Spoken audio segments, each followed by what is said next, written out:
المتساهم الآخر اسمه محمد مبشر الحسينيش بن شبير حسين، وموضوعه غزة جرح الأمة الذي لا يندمل يوم حريتنا. فليتفضل.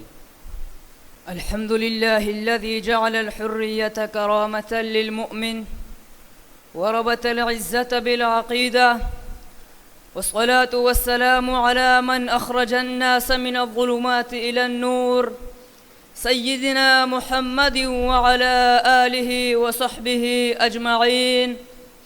أيها الحضور الكرام، نحتفل اليوم بيوم الحرية، نرفع الأعلام ونهتف للوطن ونزين الشوارع بالنور والأمل، لكن في زاوية من هذه الأمة هناك جرح مفتوح، هناك صرخة لا يسمعها العالم. إنها غزة التي تعيش في ظلام الحصار تحت نيران القصف ووجع الصمت العربي. نحن نغني للحرية وهم يموتون لأجلها، نحن نرفع رايات الاستقلال وهم يدفنون أبناءهم بلا كفن ولا علم ولا صوت. فأي حرية هذه؟ قال الله تعالى: وإن استنصروكم في الدين فعليكم النصر.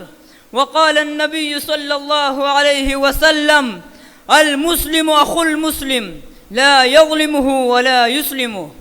فهل نصرناهم أم أسلمناهم؟ نغني لعيد الحرية وغزة في الحزن والظلم تغرق، فأين زمير العروبة وأين من للدماء يسطح؟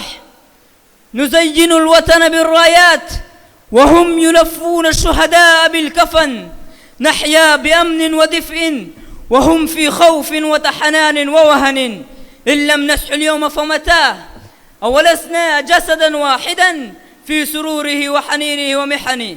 أيها الأحبة، غزة لا تطلب منا شعارات فارغة، بل تطلب وفاء صادقا وضميرا حيا ودعاء خاشعا وموقفا نبيلا.